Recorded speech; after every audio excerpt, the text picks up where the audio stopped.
ಬೆಂಗಳೂರಿನಲ್ಲಿ ವಿಮಾನ ಸಂಚಾರದಲ್ಲಿ ಭಾರಿ ವ್ಯತ್ಯಯ ಕಾಣ್ತಾ ಇದೆ. ಬೆಂಗಳೂರು ಒಂದರಲ್ಲೇನೆ ಇಲ್ಲಿಂದ ಹಾರಾಟ ನಡೆಸಬೇಕಾಗಿದ್ದಂಥ ಅಥವಾ ಇಲ್ಲಿಗೆ ಬರಬೇಕಾಗಿದ್ದಂಥ ಫ್ಲೈಟ್ ಸುಮಾರು 3 ದಿನಗಳಲ್ಲಿ 205ಕ್ಕೂ ಹೆಚ್ಚು ಫ್ಲೈಟ್ಗಳನ್ನು ಕ್ಯಾನ್ಸಲ್ ಮಾಡಿದ್ದಾರೆ.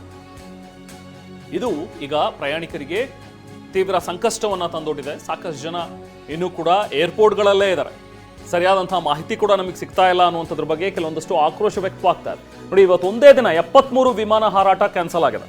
ಇಂಡಿಗೋ ವಿಮಾನ ಲ್ಯಾಂಡಿಂಗ್, ಟೇಕ್ ಆಫ್ ಮತ್ತು ಲ್ಯಾಂಡಿಂಗ್ ಅದನ್ನು ಕ್ಯಾನ್ಸಲ್ ಮಾಡಿದ್ದಾರೆ. ಸದ್ಯಕ್ಕೆ ಇಲ್ಲಿ ಯಾವುದೂ ಕೂಡ ಲ್ಯಾಂಡ್ ಆಗೋಗೂ ಇಲ್ಲ, ಇಲ್ಲಿಂದ ಯಾವುದೂ ಟೇಕ್ ಆಫ್ ಕೂಡ ಆಗ್ತಾ ಇಲ್ಲ. ಸೊ ಹಾಗಾಗಿ ಪ್ರಯಾಣಿಕರು ಈಗ ಬೆಳಿಗ್ಗೆ ಫ್ಲೈಟ್ಗೆ ಅಂಥೇಳಿ ಹೋಗಿರೋರು ಅಥವಾ ನಿನ್ನೆಯಿಂದನೂ ಕೂಡ ಕಾಯ್ತಾ ಇರುವಂಥವ್ರು ಇನ್ನೂ ಏರ್ಪೋರ್ಟ್ನಲ್ಲೇ ಇದ್ದಾರೆ. ವಿಮಾನ ರದ್ದಾಗಿರೋದ್ರಿಂದಾಗಿ ಸಹಜವಾಗಿ ಪ್ರಯಾಣಿಕರು ಪರದಾಡ್ತಾ ಇದ್ದಾರೆ. 3 ದಿನ ಆಯಿತು. ತಿಂಗಳಿಂದೇ ಟಿಕೆಟ್ ಬುಕ್ ಮಾಡಿದವರು ಕಂಗಾಲಾಗ್ಬಿಟ್ಟಿದ್ದಾರೆ. ಕೊನೆಯ ಕ್ಷಣದಲ್ಲಿ ವಿಮಾನ ಹಾರಾಟ ಆಗಲ್ಲ, ರದ್ದಾಗತ್ತೆ ಅಂತಂದರೆ ಅವ್ರಿಗೆ ಹೇಗಾಗಬೇಡ. ಇಂಡಿಗೋ ಕೌಂಟರ್ಗಳ ಮುಂದೆ ಜನ ತುಂಬಿದ್ದಾರೆ. ಟಿಕೆಟ್ ಕ್ಯಾನ್ಸಲ್ ಆಗಿ ಕಾದು ಕುಳಿತಿದ್ದಾರೆ. ಅಲ್ಲಿ ಜಾಗ ಕೂಡ ಇಲ್ಲ. ಒಂದು ಕಡೆ ಹಾರಾಡ್ತಾ ಇಲ್ಲ ವಿಮಾನ, ಹೋಗೋಕ್ಕಾಗಲ್ಲ. ನಿಲ್ಲೋಣ ಅಂತಂದರೆ ನಿಲ್ಲೋದಕ್ಕೂ ಜಾಗ ಇಲ್ಲದಂತಹ ಪರಿಸ್ಥಿತಿ. ಅಂದರೆ ಅಷ್ಟು ದೊಡ್ಡ ಸಂಖ್ಯೆಯಲ್ಲಿ ಅಲ್ಲಿ ಜನ ನೆರೆದಿರೋದನ್ನು ಗಮನಿಸ್ತಾ ಇದ್ದೀವಿ. ಪ್ರಯಾಣಿಕರು ಕಾದಿರೋದನ್ನು, ಅಲ್ಲಿ ಕೂರೋದಕ್ಕೆ ಸಾಧ್ಯ ಆಗ್ತಿಲ್ಲ. ಇಂಡಿಗೋ ವಿಮಾನ ಸಂಚಾರದಲ್ಲಿ ಭಾರಿ ವ್ಯತ್ಯಯ ಆಗಿರೋದು ಜನರ ಆಕ್ರೋಶಕ್ಕೆ ಕೂಡ ಕಾರಣ ಆಗ್ತಾ ಇದೆ. ಮುಂಚಿತವಾಗಿ ಮಾಹಿತಿಗಳು ರವಾನೆಯಾಗಿಲ್ಲ. ಹಾಗಾಗಿ ಬಹಳಷ್ಟು ಮಂದಿ ಒಂದು ಅವರ ಎಲ್ಲಿಗೂ ಹೋಗಬೇಕು ಅಂತ ಹೇಳಿ ನಿಗದಿಯಾಗಿರುತ್ತೆ. ಜೊತೆಗೆ ಫ್ಲೈಟ್ ಟಿಕೆಟ್ ದರದ ಕಾರಣದಿಂದಲೂ ಕೂಡ ಮುಂಚಿತವಾಗಿ ಬುಕ್ಕಿಂಗ್ ಮಾಡ್ಕೊಂಡಿರ್ತಾರೆ. ಸಮಸ್ಯೆಗಳಾಗ್ತಾ ಇದೆ. ತಿಂಗಳಾನ್ಗಟ್ಟಲೆ ಹಿಂದೆನೇ ಬುಕ್ಕಿಂಗ್ ಮಾಡಿದ್ದು ಇವತ್ತು ಬಂದರೆ ವಿಮಾನ ಹಾರಾಟ ಇಲ್ಲ ಅಂತಿದ್ದಾರೆ. ರದ್ದಾಗ್ಬಿಟ್ಟಿದೆ. ಕೊನೆ ಕ್ಷಣದಲ್ಲಿ ಈ ವಿಮಾನ ಹಾರಾಟ ರದ್ದಾಗಿರೋದು ಪ್ರಯಾಣಿಕರಿಗೆ ಬಹಳಷ್ಟು ಸಂಕಷ್ಟ ತಂದೊಡ್ಡಿದೆ. ಸಿಬ್ಬಂದಿಗಳ ಜೊತೆನೂ ಕೂಡ ಅಲ್ಲಿ ವಾಗ್ವಾದಗಳು ಹಲವು ಕಡೆಗಳಲ್ಲಿ ನಡೀತು. ಈ ಬಗ್ಗೆ ಇನ್ನಷ್ಟು ಡೀಟೇಲ್ಸ್ ಅನ್ನ ಪಡಿತಾ ಹೋಗೋಣ. ನಮ್ಮ ಪ್ರತಿನಿಧಿ ನವೀನ್ ಈಗ ಸಂಪರ್ಕದಲ್ಲಿದ್ದಾರೆ.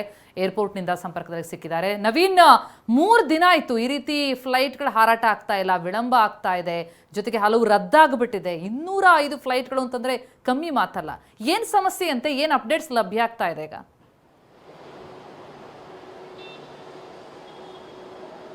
ಖಂಡಿತ ಪ್ರತಿಮಾ, ಏನು ಕಳೆದ 3 ದಿನಗಳಿಂದಲೂ ಸಹ ಕೆಂಪೇಗೌಡ ಏರ್ಪೋರ್ಟ್ ಸೇರಿದಂತೆ ದೇಶದ ವಿವಿಧ ಏರ್ಪೋರ್ಟ್ಗಳಲ್ಲಿ ಇಂಡಿಗೋ ಏರ್ಲೈನ್ಸ್ ಮತ್ತು ಸಿಬ್ಬಂದಿ ನಡುವಿನ ಒಂದು ಕಿತ್ತಾಟದಿಂದ ಪ್ರಯಾಣಿಕರು ಪರದಾಟವನ್ನು ಅನುಭವಿಸ್ತಾ ಇದ್ದಾರೆ. ಈಗಾಗಲೇ ಏನು ಕೆಂಪೇಗೌಡ ಏರ್ಪೋರ್ಟಲ್ಲಿ ಕಳೆದ 3 ದಿನಗಳಿಂದಲೂ ಸಹ ನೋಡಿದ್ರೆ 205 ಫ್ಲೈಟ್ಗಳು ತನ್ನ ಹಾರಾಟವನ್ನು ರದ್ದು ಮಾಡಿರ್ತಕ್ಕಂಥದ್ದು. ಪ್ರತಿನಿತ್ಯ ಒಂದೊಂದು ಫ್ಲೈಟ್ನಲ್ಲಿ ಸರಾಸರಿಯಾಗಿ 200ರಿಂದ 250 ಜನರನ್ನು ಕೂರಿಸ್ಕೊಂಡು ಹಾರಾಟ ಮಾಡ್ತಾ ಇರ್ತಕ್ಕಂಥ ಬೃಹತ್ ಇಂಡಿಗೋ ಏರ್ಲೈನ್ಸ್ನ ವಿಮಾನಗಳು ಇವು. ಆದರೆ ಏನು ಒಂದು ಪ್ರತಿನಿತ್ಯ 70-60 ಈ ರೀತಿ ಏನು ಕಳೆದ 3 ದಿನದಲ್ಲಿ 205 ವಿಮಾನಗಳು ರದ್ದಾಗಿರ್ತಕ್ಕಂಥದ್ದು. ಹೀಗಾಗಿ ಪ್ರಯಾಣಿಕರು ಹೆಚ್ಚಿನ ಸಂಖ್ಯೆಯಲ್ಲಿ ಏರ್ಪೋರ್ಟ್ಗೆ ಬಂದು ಇಲ್ಲಿ ಪರದಾಟವನ್ನು ಅನುಭವಿಸ್ತಾ ಇದ್ದಾರೆ. ಇನ್ನು ಇದೀಗ ನಮ್ಮ ಹಿಂಭಾಗದಲ್ಲಿ ನಾವು ನೋಡೋದಾದರೆ ಕೆಂಪೇಗೌಡ ಏರ್ಪೋರ್ಟ್ನ ಈಗಿನ ಲೈವ್ ದೃಶ್ಯಗಳನ್ನು ಸಹ ನೋಡ್ಬೋದು. ಎಷ್ಟರ ಮಟ್ಟಿಗೆ ಇವತ್ತು ಪ್ರಯಾಣಿಕರು ಕಿಕ್ಕಿರಿದು ತುಂಬಿದ್ದಾರೆ ಏರ್ಪೋರ್ಟ್ನಲ್ಲಿ ಅಂತ. ಯಾಕಂದರೆ ಪ್ರತಿನಿತ್ಯ ಸಹ ಇಲ್ಲಿಂದ, ಅದರಲ್ಲೂ ಸಹ ಪ್ರಮುಖ ದೇಶೀಯ ಅಂತಾರಾಜ್ಯಗಳಿಗೆ ತೆರಳೋದಕ್ಕೆ ಪ್ರಮುಖವಾಗಿ ಇಂಡಿಗೋ ವಿಮಾನಗಳು ಹೆಚ್ಚಿನ ಸಂಖ್ಯೆಯಲ್ಲಿ ಕೆಂಪೇಗೌಡ ಏರ್ಪೋರ್ಟಿಂದ ತೆರಳುತ್ತೆ. ಹೀಗಾಗಿ ಏನು ಹೆಚ್ಚಿನ ಸಂಖ್ಯೆಯಲ್ಲಿ ಬರ್ತಾ ಇರ್ತಕ್ಕಂಥವ್ರು ಗಂಟೆಗಟ್ಟಲೆ ಏನೊಂದು ವೆಯ್ಟಿಂಗ್ ಏರಿಯಲ್ಲಿ ಕಾಯ್ತಾ ಇದ್ದಾರೆ. ಬೆಳಗ್ಗೆ 7 ಗಂಟೆ, 8 ಗಂಟೆ, 10 ಗಂಟೆಗೆ ಇರ್ತಕ್ಕಂಥ ವಿಮಾನಗಳು ಸಂಜೆ 5 ಗಂಟೆ, 6 ಗಂಟೆ ಈ ರೀತಿ ಒಂದು ಡಿಲೇ ಆಗಿರ್ತಕ್ಕಂಥದ್ದು. ಸುಮಾರು 6ರಿಂದ 7 ಗಂಟೆಯಷ್ಟು ಗಂಟೆಗಳ ಕಾಲ ವಿಮಾನಗಳು ಡಿಲೇ ಆಗ್ತಾ ಇದೆ. ಹೀಗಾಗಿ ಡಿಲೇ ಆಗ್ತಾ ಇರ್ತಕ್ಕಂಥ ಹಿನ್ನೆಲೆಯಲ್ಲಿ ಅವರಿಗೆ ಬೇರೆ ಮಾರ್ಗ ಇರೋದಿಲ್ಲ. ಯಾಕಂದರೆ ಮೊದಲೇ 3-4 ತಿಂಗಳುಗಳ ಮೊದಲೇ ಇವರೆಲ್ಲ ಬುಕ್ಕಿಂಗನ್ನು ಮಾಡ್ಕೊಂಡಿರ್ತಾರೆ, ಆ ಸ್ಲಾಟನ್ನು ಮಾಡಿಕೊಂಡು ಬಂದಿರ್ತಾರೆ. ಹೀಗಾಗಿ ಇಲ್ಲಿ ಬಂದಂಥ ಸಂದರ್ಭದಲ್ಲಿ ಏನಿದೀಗ ಟಿಕೆಟ್ ಫ್ಲೈಟ್ ರದ್ದಾಗತ್ತಾ ಅಥವಾ ಡಿಲೇ ಆಗತ್ತಾ ಅಂತಕ್ಕಂಥ ಮಾಹಿತಿ ಸಹ ಏರ್ಲೈನ್ಸಿಂದ ಕೊಟ್ಟಿಲ್ಲ. ಹೀಗಾಗಿ ಬಂದೆ ನವೀನ್, ನಿಮ್ಮ ಜೊತೆಗೆ ಮಾತಾಡ್ತೀನಿ. ನೋಡಿ, ಈಗ ಸಿಬ್ಬಂದಿಗಳ ಸಾಮೂಹಿಕ ಅನಾರೋಗ್ಯ ರಜೆ ಕೂಡ ಇದಕ್ಕೆ ಕಾರಣ ಅಂತ ಹೇಳಲಾಗ್ತಾ ಇದೆ. ಪೈಲಟ್ಗಳು, ಕ್ಯಾಬಿನ್ ಸಿಬ್ಬಂದಿ ದಿಢೀರ್ ಅಂತ ರಜೆ ಹಾಕ್ಬಿಟ್ಟಿದ್ದಾರೆ ಸಾಮೂಹಿಕವಾಗಿ, ಅದು ಕೂಡ. ಸೊ ಹಾಗಾಗಿ ಹಲವು ವಿಮಾನಗಳು ವಿಳಂಬ ಆಗ್ತಾ ಇವೆ, 100 ಫ್ಲೈಟ್ಗಳು ಕ್ಯಾನ್ಸಲ್ ಆಗ್ತಾ ಇವೆ. DGCA ಇಂದ ಕಟ್ಟುನಿಟ್ಟಾದ ಕೆಲವೊಂದಷ್ಟು ಹೊಸ FDTL ಅನ್ನುವಂಥ ಒಂದು ನಿಯಮವನ್ನು ಏನು ಜಾರಿಗೊಳಿಸಿದ್ರು. ಸೊ ಅದು ಕೂಡ ಒಂದಷ್ಟು ಈ ಡಿಲೇಗಳಿಗೆ ಕಾರಣವಾಗ್ತಾ ಇರುವಂಥದ್ದನ್ನು ನಾವಿಲ್ಲಿ ಗಮನಿಸ್ತಾ ಇದ್ದೀವಿ. ಪ್ರಮುಖವಾಗಿ ಈ FDTL ಅಂದರೆ ಫ್ಲೈಟ್ ಡ್ಯೂಟಿ ಟೈಮಿಂಗ್ ಲಿಮಿಟೇಷನ್ಸ್ ಅನ್ನುವಂಥದ್ದನ್ನು ಹೇಳಿದ್ದಾರೆ. ಅಂದರೆ ಪೈಲಟ್ಗಳ ವಾರದ ಕರ್ತವ್ಯ ಸಮಯ 5ರಿಂದ 10 ಗಂಟೆಗಳು, ಇಷ್ಟಕ್ಕೆ ಮಾತ್ರ ನಿಗದಿಗೊಳಿಸಬೇಕು ಅನ್ನುವಂಥದ್ದು.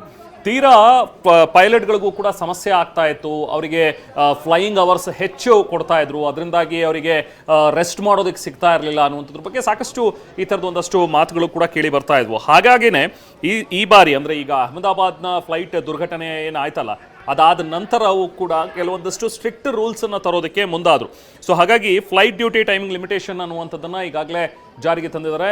ಪ್ರತಿ ಏರ್ಲೈನ್ಸ್ ಕೂಡ ಪೈಲಟ್ಗಳಿಗೆ ಇಂತಿಷ್ಟೇ ಟೈಮ್ ಕೊಡಬೇಕು, ಅವರಿಗೆ ಫ್ಲೈಯಿಂಗ್ ಟೈಮನ್ನು ಫಿಕ್ಸ್ ಮಾಡಬೇಕು ಅನ್ನುವಂಥದ್ದನ್ನು ಹೇಳಿದ್ರು. ಜೊತೆಗೆ ಕೆಲವೊಂದಷ್ಟು ಸಾಫ್ಟ್ವೇರ್ ಗ್ಲಿಚಸ್ ಕೂಡ ಇದೆ ಅನ್ನುವಂಥದ್ದನ್ನು ಹೇಳ್ತಾ ಇದ್ದಾರೆ. ಇದ್ರ ಬಗ್ಗೆ ಮಾತಾಡೋದಕ್ಕೆ ಡಾಕ್ಟರ್ ಹರ್ಷ ಅವರು ನಮ್ಮ ಜೊತೆಗೆ ಸಂಪರ್ಕದಲ್ಲಿದ್ದಾರೆ. ಮಾತಾಡೋಣ. ಸಾಫ್ಟ್ವೇರ್ ಡೆವಲಪರ್ ಇವರು.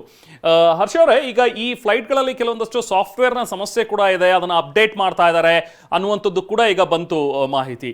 ಏನು ಎಕ್ಸಾಕ್ಟ್ಲಿ ಏನು ಗ್ಲಿಚಸ್ ಆಗ್ತಾ ಇದೆ, ಏನು ಮಾಹಿತಿ ಇದೆ ಇದ್ರ ಬಗ್ಗೆ? ನಿಮ್ಗೆ ಏನಾದರೂ can you share some details ನಮ್ಮ ಜೊತೆಗೆ ಹರ್ಷ ಅವರೇ? ನಮಸ್ಕಾರ. ನಮಸ್ತೆ. ಇವಾಗ ಇದು ನನ್ಗೇನಂದ್ರೆ ಒಂದು ಏರ್ಲೈನ್ಸ್ ಒಂದು 4 ಪಾಯಿಂಟ್ಗಳು ಕೊಟ್ಟಿದ್ದಾರೆ ಸರ್. ಇವಾಗ ಒಂದು ಏರ್ಲೈನ್ಸ್ ಪ್ರಾಬ್ಲಮ್ ಅಂದ್ರೆ ಯಾವ್ದಾದ್ರು ಒಂದು ಟೆಕ್ನಾಲಜಿ ಪ್ರಾಬ್ಲಮ್ ಇರ್ಬೋದು, ಇಲ್ಲ ರಿಸೋರ್ಸ್ ನೀವ್ ಹೇಳಿದ್ರಲ್ವಾ, ಫ್ಲೈಟ್ ಡ್ಯೂಟಿ ಟೈಮ್ ಲಿಮಿಟೇಷನ್ ಇರ್ಬೋದು, ಓಕೆ, ಅದು ರಿಸೋರ್ಸ್ ಇಶ್ಯೂಸ್ ಇರ್ಬೋದು. ಬಟ್ ಇವಾಗ 4-5 ಪಾಯಿಂಟ್ಗಳು ಇಷ್ಟೊಂದು ಕ್ಯಾನ್ಸಲ್ ಆಗಿರೋದಕ್ಕೂ ಚಾನ್ಸಸ್ ನನ್ನ ಆಸ್ ಎ ಟೆಕ್ನಿಕಲ್ ಸೈಬರ್ ಸೆಕ್ಯೂರಿಟಿಲಿಂದ ನಾವು ಇದು ಮಾಡ್ತಾ ಇರೋದು. ಓಕೆ, ಟೆಕ್ನಾಲಜಿ ಗ್ಲಿಚ್ ಅಂದ್ರೆ ಅವ್ರು ಏನೋ ಅಪ್ಡೇಟ್ ಮಾಡಿರ್ತಾರೆ, ಅಪ್ಡೇಟ್ ಮಾಡಿರ್ಬೋದು ಸಾಫ್ಟ್ವೇರ್ ಅಲ್ಲಿ, ಅದರಿಂದ ಯಾವುದೋ ಒಂದು ರಿಕವರ್ ಮಾಡಂಗಿಲ್ಲ ಅಂತ ಒಂದು ಅನಿಸ್ತಾ ಇದೆ. ಅದು ಒಂದು ಪಾಯಿಂಟ್. ನೆಕ್ಸ್ಟ್ ಪಾಯಿಂಟ್ ಎಲ್ರಿಗೂ ಗೊತ್ತಿದೆ, ಎಷ್ಟು ರೌಂಡ್ ದ ಕ್ಲಾಕ್ ಇವರು ಇಂಡಿಗೋ ಸ್ಟಾಫ್ ಎಲ್ಲ ಕೆಲಸ ಮಾಡ್ತಾರೆ, ತುಂಬಾ ಕಂಪ್ಲೇಂಟ್ಸ್ ಎಲ್ಲ ಇದೆ ಅಂತ ಹೇಳ್ತಾ ಇದ್ದಾರೆ. ಅದು ಒಂದು ರೀಸನ್ ಆಗಿರ್ಬೋದು. ಬಟ್ ಇದು ರೀಸನ್ ಇಶ್ಯೂಗೆ ಅದು ಮೇಜರ್ ಆಗಿರುತ್ತಂತ ಒಂದು ಅನುಮಾನ ಇದೆ ನನಗೆ. ಇವಾಗ ಅದರಲ್ಲಿ ಅವರು ಟೆಕ್ನಾಲಜಿ ಗ್ಲಿಚ್ ಅಂತ ಹೇಳಿದಾರಲ್ವಾ ಅವ್ರ ಸ್ಟೇಟ್ಮೆಂಟ್ ಅಲ್ಲಿ, ಟೆಕ್ನಾಲಜಿ ಗ್ಲಿಚ್ ಮೇಜರ್ ಪ್ರಾಬ್ಲಮ್ ಆಗಿರುತ್ತೆ ಅಂತ ನನ್ಗೊಂದು ಅನುಮಾನ ಇದೆ. ಅಂಡ್ DGCA ಅವರು ರಿಪೋರ್ಟ್ ಕೇಳಿದ್ದಾರೆ. ಇವಾಗ ಸದ್ಯಕ್ಕೆ ಟೆಕ್ನಾಲಜಿ ಪರ್ಸನ್ ಆಗಿ ನನ್ಗೇನಾಗಿದೆ ಅಂದ್ರೆ ಯಾವುದೋ ಒಂದು ಸಾಫ್ಟ್ವೇರ್ ಇಶ್ಯೂ ಆರ್ ಬಗ್ ಆಗಿರುತ್ತೆ, ಇಲ್ಲಾಂದ್ರೆ ಒಂದು ಕ್ರಾಶ್ ಆಗಿರುತ್ತೆ, ಅವ್ರು ರಿಕವರ್ ಮಾಡಕ್ಕೆ ಏನೋ ಪ್ರಾಬ್ಲಮ್ ಆಗಿರಬಹುದು. ಓಕೆ, ಸೊ ಇದು ಒಂದು ಮೇನ್ ರೀಸನ್ ಇದೆ ಸರ್. ಇನ್ನೊಂದು ಮೇನ್ ನೋಡಿದ್ರೆ ಒಂದು ಇಶ್ಯೂ ಈ ತರ ಕ್ಯಾನ್ಸಲ್ ಆಗ್ತಾ ಇದ್ರೆ it's not a easy task, correct ಅಲ್ವಾ? ಇವಾಗ ಏವಿಯೇಷನ್ ಸಿಸ್ಟಮ್ ಅಲ್ಲಿ ಕಂಜೆಷನ್ ಅಂತ ಹೇಳ್ತಾರೆ.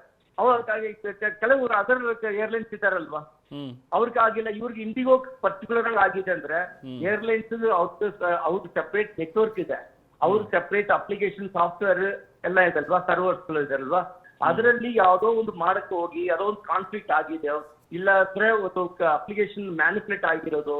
ಓಕೆ, ಅಪ್ಡೇಟ್ ಅಲ್ಲಿ ನೀವು ರೀಸೆಂಟ್ ಆಗಿ ನೋಡಿ ಕ್ರೌಡ್ ಸ್ಟ್ರೈಕ್ ಅಲ್ಲಿ ಲಾಸ್ಟ್ ಇಯರ್ ಆಯ್ತಲ್ವಾ, ಸೊ ಆತರ ಯಾವುದೋ ಒಂದು ಆಗಿರ್ಬೋದು. ಬಟ್ ಸದ್ಯಕ್ಕೆ ಮಾಹಿತಿ ಇಲ್ಲ. ಬಟ್ ನನ್ನ ಪ್ರಕಾರ ನೋಡಿದ್ರೆ ಟೆಕ್ನಾಲಜಿ ಗ್ಲಿಚ್ ಮೇಜರ್ ಆಗಿ ಇರ್ಬೋದು. ಅಲ್ಲ, ಬಟ್ ಸ್ಟಿಲ್ 3 ದಿನ ಬೇಕಾಗತ್ತಾ ಇದನ್ನ ರಿಸಾಲ್ವ್ ಮಾಡೋದಕ್ಕೆ ಅಂತ ಹೇಳಿ ಹರ್ಷ ಅವರೇ? ಸರ್, ಸಮಟೈಮ್ಸ್ ರ್ಯಾನ್ಸಮ್ ಅಟ್ಯಾಕ್ ಆದ್ರೆ 4 ದಿವಸ ಬೇಕಾಯ್ತು ರಿಕವರ್ ಮಾಡೋದು. ಇವಾಗ ನಾವು ಏವಿಯೇಷನ್ ನಾವು ಆಡಿಟ್ ಮಾಡಿದೀವಿ, ಸೈಬರ್ ಸೆಕ್ಯೂರಿಟಿ ಆಡಿಟ್ ಮಾಡುವಾಗ.